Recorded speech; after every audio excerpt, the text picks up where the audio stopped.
Pozdravljeni v novi oddaji Prebujeno srce Slovenije. Tokrat gostimo raziskovalca različnih medsebojnih vplivov, ki obstajajo, če se jih zavedamo ali pa ne. Moj gost bo Miro Mihec, Miro ime, Mihec primek, kakor se rad predstavi. V oddaji bova ozavestila, kako pomemben je vpliv medijev in oglasov, ter kako se na te vplive primerno odzvati.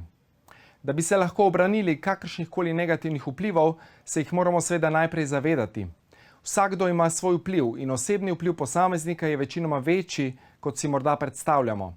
Vsakdo je torej odgovoren za svoje vplive, večji kot je vpliv, večja je odgovornost. Zato je pomembno, da delujemo etično in družbeno odgovorno. Vpliv medijev in oglasov dosega veliko število ljudi in vpliva tudi na okolje. Zato je odgovornost medijev, novinarjev, ustvarjalcev vsebin in oglaševalcev velika. Od nas prejemnikov informacij je odvisno, kako se bomo odzvali na informacije, oglase, novice, oddaje, filme in tako dalje. Negativni vplivi so lahko povzročanje neprijetnih občutkov, nelagodja in celo strahu. Strah je najslabši vpliv informacij na naše psihofizično počutje in posledično na zdravje. Lahko smo tudi pod vplivom zmotne podobe, ki nam jo naslikajo oglasi, ki v realnosti za nas ni izvedljiva. Lahko podležemo umetno sproženim potrebam in posledično zapravljanju in celo odvisnosti. Vplivi so lahko škodljivi tudi za okolje. Ko se zavedamo in ko sprejmemo dejstvo, da vsi vplivamo drug na drugega, se lahko negativnih vplivov obranimo. Prvo pravilo je, da ne verjamete vse, kar mediji pokažejo, rečejo, napišejo. Naslednje pravilo je, da preusmerite pozornost in sprejeti informacije ne daste posebne teže. Pri tem si lahko pomagate z metodo smrtne postelje ali metodo transurfing realnosti. Tudi o tem bomo spregovorili z Mirom Mihcem v oddaji Prebujeno srce Slovenije, ki bo na sporedu 13. aprila 2021. Dobrodošli, pozdravljeni torej v novi oddaji Prebujeno srce Slovenije. Z menoj krasen gost, Miro Mihec, pozdravljen. Živijo. Torej mediji, vpliv medijev, to, kar sem že v napovedniku povedal, je močan in je lahko ali pozitiven ali tudi škodljiv. Mogoče par besed na začetku na to temo. Ja, seveda, mediji imajo vpliv, ker pač pokrijejo ali pa dosežejo veliko število ljudi, kar pomeni posledično, da tudi nosijo svojo neko odgovornost. Mogoče tu začnemo pri osebni odgovornosti in osebnem vplivu, ker ti ljudje mislijo, da nimajo vpliva na nič. Jaz ne morem nič, jaz nimam nobenega vpliva, ne morem nič spremeniti. In potem takem mislijo tudi, da mediji ne morejo na njih vplivati, ampak na podzavestno pa so tukaj izjemno veliki vplivi. Tako da lahko bi rekli, da vsak je odgovoren za svoje vplive. Treba se jih najprej zavedati, pol pa paziti na ali je ta vpliv v bistvu pozitiven ali negativen. Torej dejansko, kaj sploh poslušamo, kam dajemo pozornost? Jaz dejansko te klasične televizije ne gledam, razen pač, ko je moja oddaja ali pač, če je kaj zanimivega, drugače ta poročila in to ne. To je bombardiranje skozi negativo, Torej, izbiranje vsebin je eden izmed receptov. Tako da lahko v bistvu mi z izbiranjem vsebine določimo, kaj bo vplivalo na nas. To je eno. Drugo, tudi pač, če v neki situaciji, kot je zdaj COVID in take situacije, pač spremljamo recimo poročila, je pa fajn, da prvič ne verjamemo vsega, torej smo kritični, drugič pa, da ne namenjamo preveč pozornosti temu. Kajti več kot pozornosti, bolj kot dajemo pomen tem informacijam, bolj vplivajo na nas. Tako da to so 2-3 orodja, s katerimi lahko mi svoj odziv kontroliramo nekako na vpliv informacij na nas. Tako je, ampak recimo, če ljudje niso na neki stopni zavedanja, da bi se tega zavedali, potem avtomatsko informacija vpliva na njih in gre v podzavest. In zato mediji ponavljajo, skozi eno in isto, da ti že gre noter in potem prodajo na koncu. Tako je, zato se reklame ponavljajo, zato se novice stalno iste, oziroma ne vem, prešaltaš kanal ali pa tudi na istem kanalu čez 10 minut vidiš zopet isto cepivo ali pa ne vem. Tiste scene se ponavljajo ravno zaradi tega. Mislim, da je po oglaševalski stroki 8 do 9 krat potrebno podati eno in isto informacijo. Mogoče tudi, Da se prime. Da se prime, tako je. Da gre torej čez vse faze ozaveščanja. Torej je ta osebna odgovornost zelo pomembna, ne, da se zavedamo. Ja, v bistvu obstaja neka metoda, ena metoda, ki se je reče transurfing, ne, če kar se moče navežem na to, ki prav govori o tem, kako postopati v primeru torej vplivanja in kako odzivati se na izpostavljenost vplivanju. Ne, to gre med ljudmi, ne, poznamo, ko nekdo tišči, ne, nas pritiska, ne. To je neposredno fizično čutimo, pri medijih pa tega ne toliko, ne, je bolj sofisticirano. Subtilno bolj, ja. Ja, subtilno, in če se mi teh stvari zavedamo, je fajn. V glavnem, fajn je, da ne dajemo pretiranega poudarka na to, o tem govori recimo tudi transurfing, ne. Ker vseeno tistemu Vadim Zeland, ne, tudi Vadim Zeland, ja, to je cela serija knjig, recimo, ki tudi govori o tem, da čemur posvečamo preveč pozornosti, pride se nam kontra postavi in nam težave začnejo hoditi. Se pravi, na ta način mi lahko tudi nekako upravljamo. Tisto, čemur se opiramo, to raste, ne. Točno to. Ja, točno to. Ok, zdaj lahko poveva še ta efekt smrtne postelje, ne. V Ameriki je potekala raziskava, v kateri so bili zajeti bolniki, ki so jim zdravniki prognozirali samo še 3 do 6 mesecev življenja, ne. In več kot polovica bolnikov te informacije opustila aktivnosti, ki jih prej ni mogla, in tako pričela neke aktivnosti, ki so jih odlašali, ne. In bolniki so tako odkrili, kaj je življenjsko pomembno za njih, ne vem, odpustiti znancev in tako naprej. Več kot polovica je ozdravela. Mogoče kakšno besedo še? Ja, to je res zanimiv fenomen, ki je čist človeški, ne, čist, bi rekli, z tega psihološkega vidika, ne, fenomen. In sicer to je bil torej vpliv velik. Zdravnik torej je rekel pacientu, imaš samo še 3 ali pa 6 mesecev življenja, in ta pacient, oziroma smo rekli 60% teh pacientov, ki je bilo v tem vzorcu, je v bistvu spremenilo svoje mišljenje. Opustili so vse tisto, kar so prej počeli, pa jim ni bilo za početi. Takoj so začeli početi tisto, kar so vedno odlašali, in to jih je privedlo do take spremembe, da je 60% ljudi celo ozdravelo.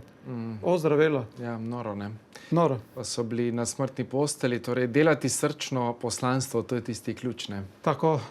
In to je ta moč, da mi imamo to moč torej v sebi po spremembah, moramo samo ozavestiti, pa v to verjeti. Torej naš vpliv je izredno velik, in tudi vpliv recimo teh zdravnikov, ne, na paciente, ki so dobili to informacijo, bil je izjemno velik. Ja. Tako da tega je se res zelo dobro zavedati.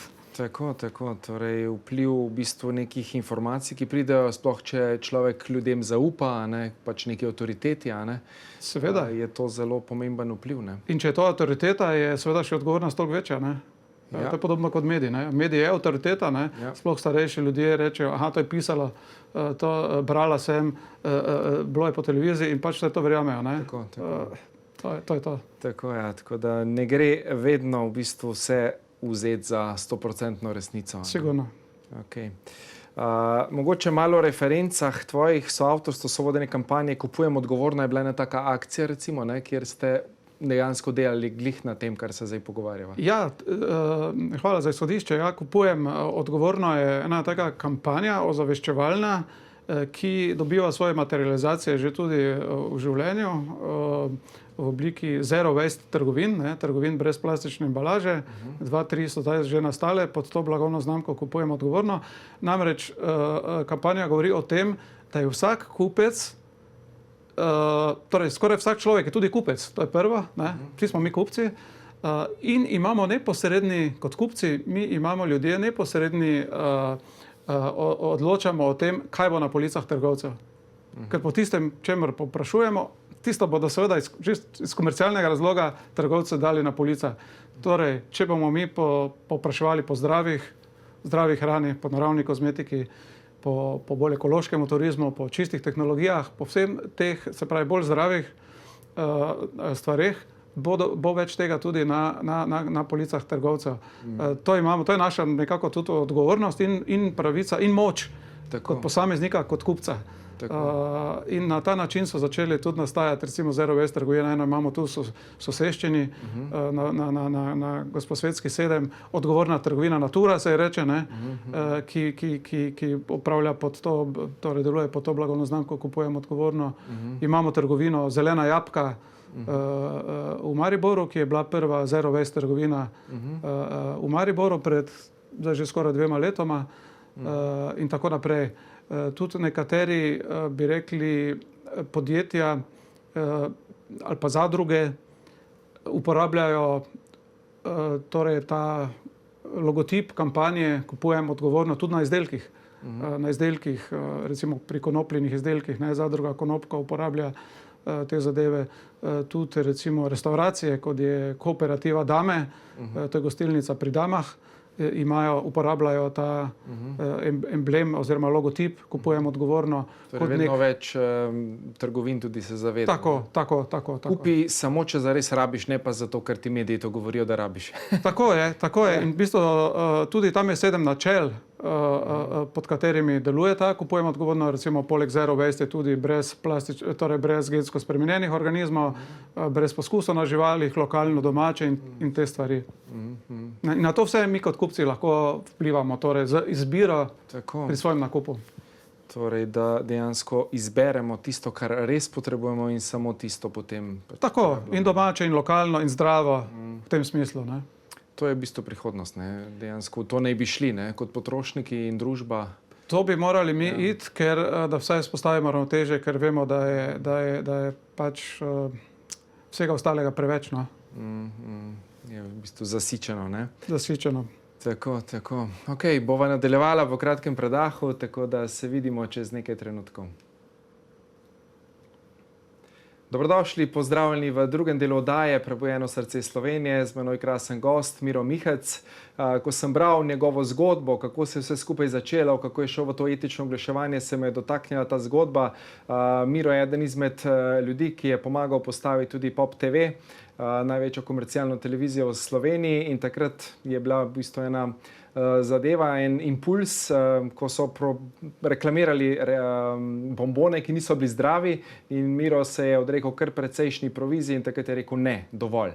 Tako da, Miro, res moj poklon, to je nekaj neverjetnega, ne, da človeku ni mar za denar, ampak predvsem za sočloveka, ne, da res ne oglašujemo nekaj, kar ni zdravo za ljudi, kar ni dobro, ne. In potem si šel v etično oglaševanje, nam lahko malo poveš, kako je to potekalo?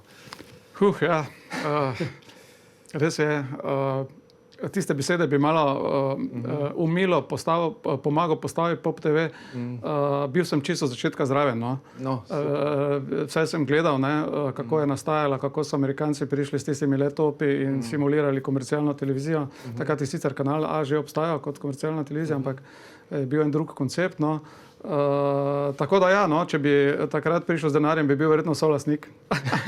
Ampak dobro, pustimo zdaj to. Ja, pol smo začeli, se pravi, to v Mariboru in pol je to se selilo v Ljubljano.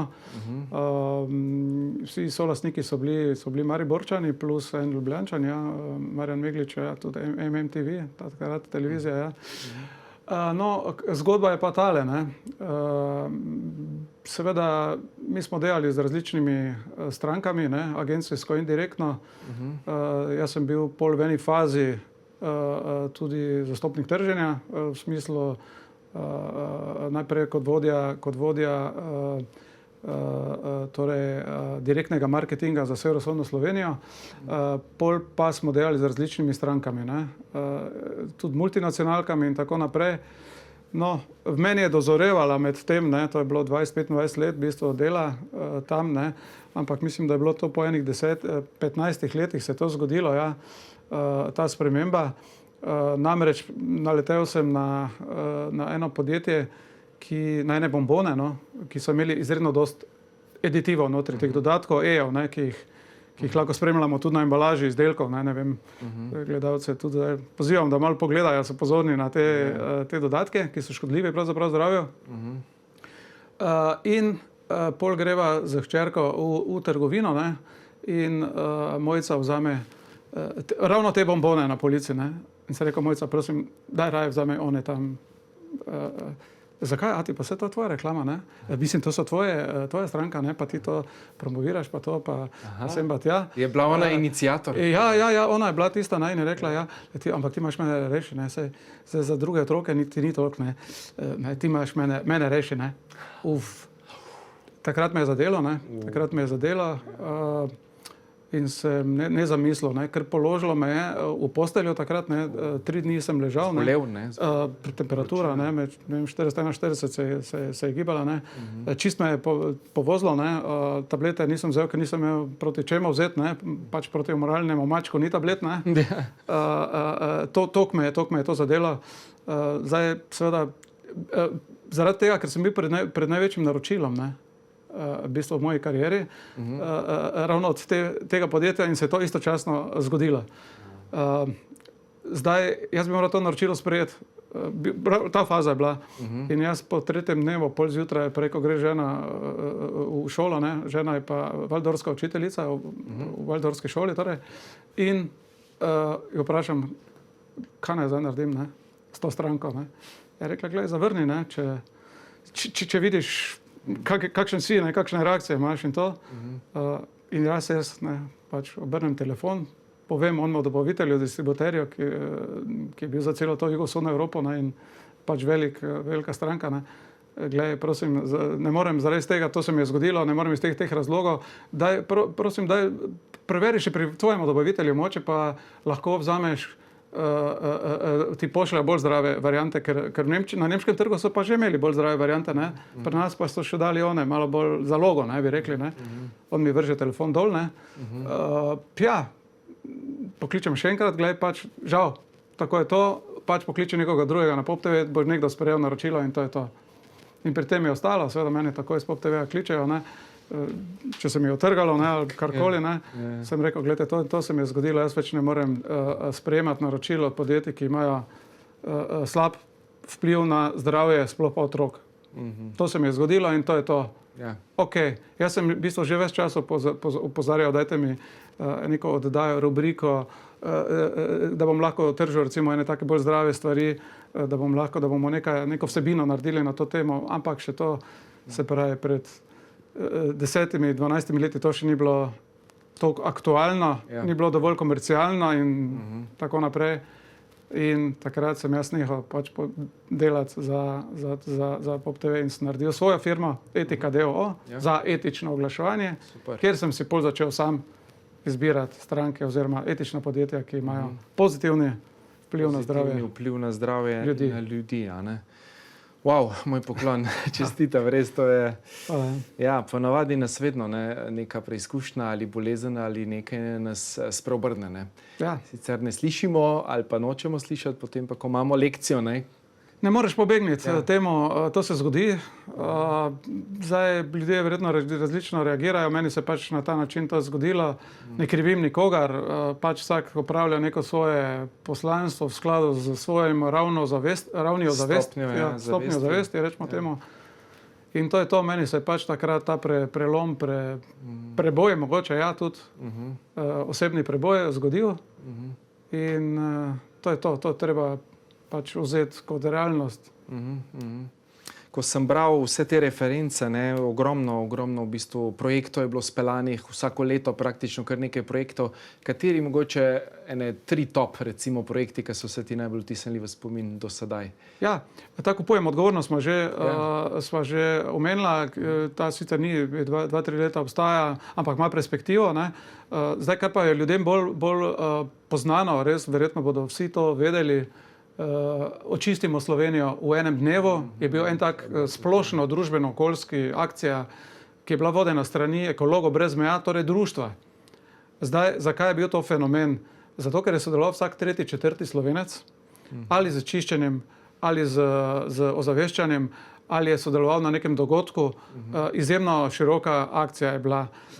In recimo naše podjetje in jaz osebno smo pol sodelovali in od 2010, ki je akcija nastala že, do 2019, ki je bila namerno zadnja, zato da stvari pol pelje naprej država na nacionalni ravni, rečemo, ne na plečih enega društva, rečemo temu, ne. Mi smo tam sodelovali od trženja v smislu sponzorstev. Recimo en tak budžet za en tak dogodek, enodnevni je bil 150 do 200 tisoč evrov. To je kot eno podjetje. To hočem reči. Kaj lahko ena taka družbena akcija doseže? Kaj lahko mi ljudje dosežemo z eno tako akcijo, ki je nekomercialna, ampak ima dogodke, ima ozaveščanja, ima logistiko in to so bili prav oddelki. Mi smo imeli par ljudi za logistiko, par ljudi za marketing, par ljudi za opremo, ki je bila potrebna za čiščenje, za odnose z mediji, za sponzorje. To je bila cela ekipa ljudi kot profesionalno organizirana kot eno podjetje. In če pogledate na spletu recimo poročilo, to je bilo tako debelo poročilo o dogodku, kot je recimo poslovno poročilo nekega podjetja. Res profesionalno in na nivoju in učinkovito. Se pravi, da se brez denarja, torej dobiti denar, pridobiti sponzorstvo za eno čisto nekomercialno, eno okoljsko akcijo, ki ima družbene okoljske učinke torej na zdravje in okolje. To je ena taka akcija, ki bi jo sigurno izpostavil. Ja, ok, torej imamo dve, še ena mogoče. Recimo socialna ekonomija. Socialna ekonomija, Maribor je bil recimo Evropska prestolnica socialne ekonomije 2018. Tudi ta akcija je bila izvedena čisto prostovoljsko in bi rekli, ni bilo budžeta za to. In smo predvsej v Evropi bili aktivni, to moram reči, več kot v Sloveniji. Zakaj Maribor? Maribor, ker je v Mariboru večina podjetij registriranih kot socialno podjetje, je v tem delu Podravja, Maribor, severovzhodna Slovenija, jih je največ. Zato je bila prestolnica tudi tam in največ aktivnosti tam. Torej, socialna ekonomija je ekonomija, ki upošteva poleg ekonomskih učinkov tudi družbene in okoljske učinke. Torej, mi je to enako vredno. To bi seveda moralo biti itak vsakemu podjetju in tudi mediju uravnovešeno, ampak ni, ker prevladuje ekonomski interes. Kar ni čisto prav, ker moramo dati tudi na zdravje ljudi in okolja enako težo, da bomo lahko kot družba se zdravo razvijali, da bomo prišli do neke bolj etične družbe, bolj srečne družbe. Torej nek balans materialnega in tega duhovnega bolj, ne mogoče je potrebno upoštevati. Tako da ta ena socialna ekonomija ali pa socialno podjetništvo je en tak sektor, ki za to skrbi. Niso pa to neke, bi rekli, ki ima ta konotacijo socialno, niso to neke revne ali pa neke take inštitucije ali pa podjetja, ampak so to lahko DOO-ji, lahko so zadruge, lahko so banke, to so lahko vsi, razen SP-ja kot pravna oblika, medtem ko pa po področju delovanja pa lahko tudi kakršnakoli firma, ki ni registrirana kot socialno podjetje, tudi Etika DOO, moja firma, ni socialno podjetje, deluje pa na področju doseganja družbenih in ekonomskih učinkov, torej kot neko etično, družbeno odgovorna organizacija ali pa podjetje. Tako da to je en taki sektor, ki kot en primer recimo pozitivnega vpliva. Super. Mogoče še omeniva nekaj nagrad, mogoče, ki si jih že prejel za svoje delo?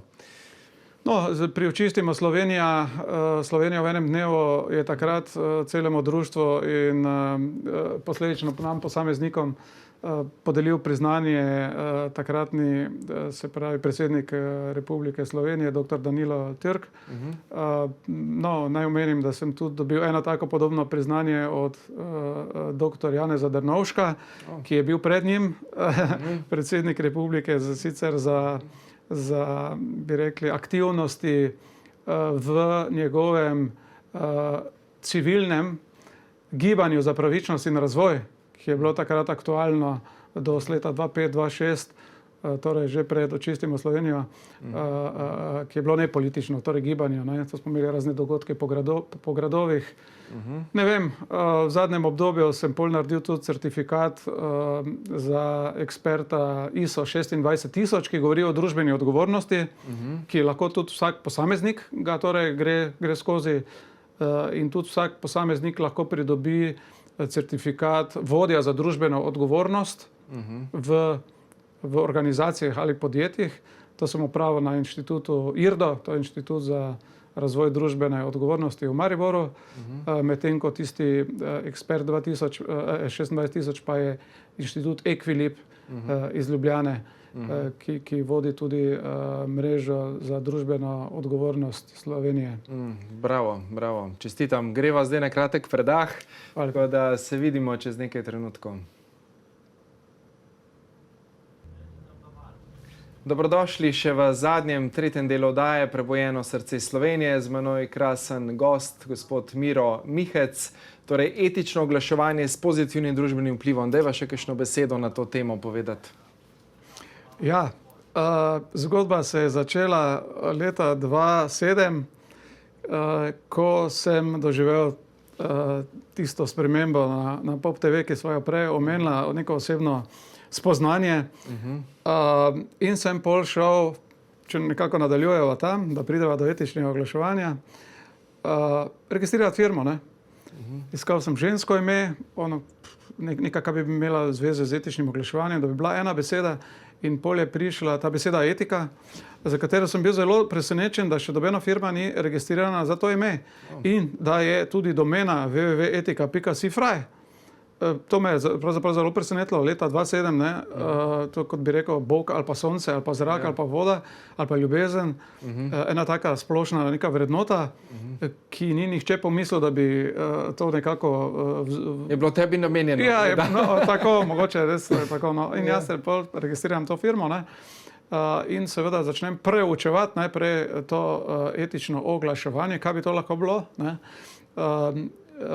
In sem seveda mi je bilo že prej jasno, ne, tako da bom kar povedal definicijo, ne, da je to pač oglaševanje, ki ima pozitivni učinek na zdravje, na vrednote, na kulturo, na razpoloženje, na srečo, torej na nek družbeni učinek ima pozitivni, ne, in da ob tem kar najmanj škoduje naravi. Ker mi za produkcijo oglasov, s produkcijo proizvodov in storitev, seveda so neke negativni, bi rekli, učinki na okolje lahko, ne, seveda enih so dosti bolj, enih so manj, zato smo se mi osredotočili na tiste, ki imajo čim manj tega slabega vpliva na okolje in čim boljše na zdravje ljudi. Tako da smo se v podjetju osredotočili na ponudnike podjetja, oglaševalce, ki torej promovirajo naravno kozmetiko, ekočistila, ekoturizem, čiste tehnologije, torej mogoče tudi nek samorazvoj, storitve duhovnega, nekega ozaveščanja, pa ne samo izdelkov in storitev, ampak tudi projektov. Super. Nekaj smo jih naštela, ne. Že vidim neko najno sodelovanje v prihodnosti. No, super, me veseli. Vse smo takoj začutila že takrat, ko smo kontaktirala. Tako da projekti so pomembni, ne? Projekti so pomembni, zaradi tega, ker to ne gre samo za en izdelek, ampak gre za eno aktivnost na dalj časa, ki ima večji vpliv, ne, o katerem danes govorimo. In lahko dosežemo večje število ljudi. Omenila smo torej akcijo Čistimo Slovenijo v enem dnevu, ki je imela izjemen vpliv, ker je vsak tretji, četrti Slovenec sodeloval na nek način, se pravi, smo rekli od 2010 do 2019 leta, se pravi, bil dolgotrajen. Omenila sva tudi že akcijo Kupujemo odgovorno, ki je, bi rekli, nekako veriga trgovin, zero waste trgovin, ki ima notri izdelke iz teh področij, ki smo jih naštela, naravne, zdrave, in ima tudi poleg tega, da so zero waste, tudi lokalne, spodbuja lokalno proizvodnjo, domače kmete, eko proizvodnjo, kratke transportne poti, ne. To je en taki projekt, ki ima sigurno perspektivo, ne. In tudi pozivam, torej se nam še kdo pridruži, kak podjetnik, ki v to smislu... Ki bo slišal zdaj ta najin dialog. Pogovor. Ja, in ga bo to pritegnilo in bi morda pristopil ene take kreiranju, ene take blagovne znamke, rečemo kampanje Kupujemo odgovorno. Omenila smo tudi socialno ekonomijo, recimo kot je en taki projekt dolgoročen, ki pazi na te učinke, vplive, da so to pozitivni družbeni učinki, pozitivni okoljski učinki. Tako da poleg izdelkov in storitev, torej absolutni projekti tudi spadajo v te etično oglaševanje, o katerem se pogovarjamo zdaj v tem delu. Tako da to je ta naša osnovna dejavnost zdaj. Super, torej prebujamo srca Slovenije tudi z etičnim oglaševanjem, ko delamo dobro, ko delamo res za ljudi, torej res, da kupujejo zdravo, da kupujejo ekološko, da res dvigajo vibracijo tudi s tem, kaj užijajo, kaj vnašajo v svoje telo. To je zelo pomembno. In pa tudi ne samo oglaševanje. Tako sem se začudil, zakaj bi zdaj morali mi tu poudarjati etično oglaševanje, če bi moralo biti tudi etično zdravstvo, etično šolstvo, etično pravo, oziroma vse bi moralo biti etično. Zakaj se zdaj mi pa gremo etično oglaševanje? To sem na začetku dostikrat slišal. In ravno zaradi tega, ker tega manjka, in je pač treba poudarjati. Jaz bom zelo vesel, ko bom lahko opustil to poudarjanje tega. Da bo to normalno. Da bo to normalno, da bo torej zavest naša kolektivna toliko visoko, da ne bomo rabili to debatirati sploh o tem. Ampak očitno je še neka pot. Da smo na prehodu menda. Da smo na nekem prehodu. Torej da rabimo poudariti, da res delamo dobro. Tako da velja tukaj lahko nagovoriva, ko smo že prej tudi se pogovarjali, morda lahko povabimo gledalce, da razmišljajo na ta način, torej kaj lahko sami prispevajo. No, ta projekt lahko omenimo še, ko dvignem sebe, dvignem Maribor. Tako je, to sem tudi bral. Super. Ta projekt je ravno o tem osebno odgovornost, kaj lahko jaz naredim. Ta projekt se je začel pred 6 leti že v Mariboru in ljudje so nergali, bili slabe volje, šimfali po štajersko rečeno, kaj bo pa ta sosed, pa župan, pa Ljubljana, pa Bruselj, pa ne vem, kjer planet še. Mislim, kaj, poglej, kaj lahko sam narediš. Prevzemi odgovornost za te stvari. So prihajali ljudje, smo naredili prvi kongres, ki je imel 800 ljudi v Slovenskem narodnem gledališču v Mariboru in pol so se usuli, so rekli, gled, to bi morali vi narediti, pa to bi morali mi narediti. Mi bi morali narediti, zakaj bi jaz moral to narediti? Če tebe moti, super, postaneš vodja projekta, jaz poznam še 4 ljudi, ki podobno razmišljajo, podprli vas bomo z etičnim oglaševanjem, recimo, podprli vas bomo z sponzorji in dajmo narediti. To je to. Torej napravi, sam stopi naprej. Tako, naredi nekaj in potem govori drugim. Tako, korak je treba narediti. In to lahko zdaj izkoristimo, to dajo prebojeno srce Slovenije, da nekako položimo ljudem v srce, da naj se tega zavedajo, recimo, in da imajo ta vpliv, da imajo to moč, narediti spremembe, da se povežemo, projektov je dost, gibanj je dost. Važno je samo, da imamo ta pozitivni družbeni in okoljski učinek. Moj način je ta, čim manj upora, jeze, slabe volje, nerganja. Dosti nizkih vibracij, ampak radost, igrivost, svoboda, mir, resnica. To nas bo peljalo naprej v novo družbo. To nimam kaj dodati. Tako. Super, evo, mogoče še za zaključek, kakšna misel. Slogan naš je ni vseeno, vse je eno. Torej, ni vseeno, če mi mislimo, da nič ne moramo, ker bi bilo boljše, da mislimo, da imamo to moč in vpliv, da nekaj spremenimo. In pa ta drugi del, ni vseeno, vse je eno, torej, da smo povezani, da smo v interakciji stalni, da vplivamo en na drugega, ker smo pač tudi energijska bitja, poleg tega, da smo materialna, snovna, in da imamo odnos, imamo vpliv medsebojni, in ravno zaradi tega je življenje toliko zanimivo in pestro, in če se tega zavedamo, lahko tu naredimo pozitivne spremembe z sodelovanjem. Tako, torej skupaj smo močni, skupaj kreiramo nekaj novega, nekaj lepega za ta svet in širimo to vibracijo iz Slovenije tudi navzven, širše. Tako, je to tudi ena odgovornost naša, to niso samo pač lepe besede ali pa želje, to je naša osebna odgovornost, jaz sem prepričan. Tako, s tem sva začela, torej osebna odgovornost. Osebna odgovornost, napravi vse, kar je v tvoji moči,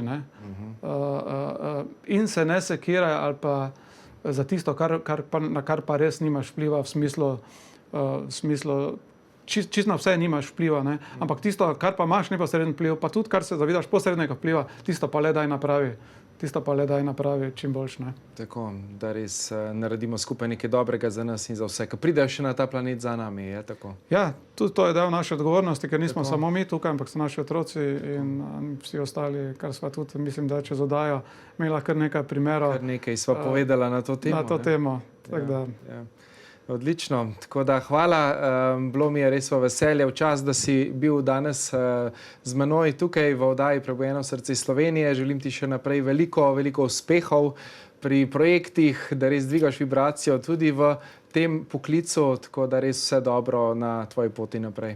Hvala lepa, Dejan, tudi tebi pa Ljubljana TV in vsem dobrim oddajam, rubrikam, producentom in tako naprej, ki delajo pozitivni družbeni okoljski učinek. Super, hvala. Hvala tudi vam, naše drage gledalke in gledalci, da ste bili tudi danes z menoj v oddaji Prebujeno srce Slovenije in se gledamo prihodnjič.